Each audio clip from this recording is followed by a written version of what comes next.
यरूशलेम के राजा दाऊद के पुत्र और उपदेशक के वचन। उपदेशक का ये वचन है कि व्यर्थ ही व्यर्थ, व्यर्थ ही व्यर्थ, सब कुछ व्यर्थ है उस सब परिश्रम से जिसे मनुष्य धरती पर करता है। उसको क्या लाभ प्राप्त होता है? एक पीढ़ी जाती है और दूसरी पीढ़ी आती है, परंतु पृथ्वी सर्वदा बनी रहती है। सूर्य उदय होकर अस्त भी होता है और अपने उदय की दिशा को वेग से चला जाता है। वायु दक्षिण की ओर बहती है और उत्तर की ओर घूमती जाती है। वो घूमती और बहती रहती है और अपने चक्करों में लौट आती है। सब नदियां समुद्र में जा मिलती है तो भी समुद्र भर नहीं जाता। जिस स्थान से नदियां निकलती हैं उधर ही को वे फिर जाती है। सब बातें परिश्रम से भरी है, मनुष्य इसका वर्णन नहीं कर सकता।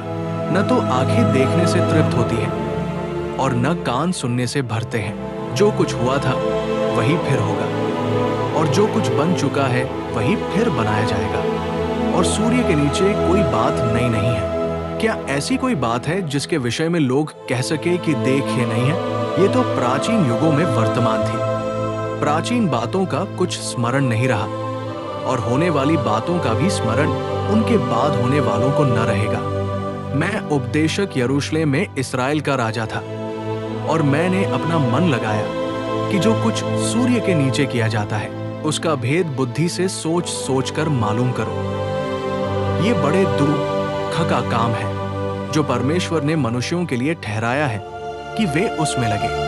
मैंने उन सब कामों को देखा जो सूर्य के नीचे किए जाते हैं। देखो वे सब व्यर्थ और मानो वायु को पकड़ना है। जो टेढ़ा है वो सीधा नहीं हो सकता और जितनी वस्तुओं में घटी है वे गिनी नहीं जाती। मैंने मन में कहा, देख, जितने यरूशलेम में मुझसे पहले थे उन सबों से मैंने बहुत अधिक बुद्धि प्राप्त की है और मुझको बहुत बुद्धि और ज्ञान मिल गया है। और मैंने अपना मन लगाया कि बुद्धि का भेद लूं और बावलेपन और मूर्खता को भी जान लूं। मुझे जान पड़ा कि ये भी वायु को पकड़ना है, क्योंकि बहुत बुद्धि के साथ बहुत खेद भी होता है और जो अपना ज्ञान बढ़ाता है वो अपना दुख भी बढ़ाता है।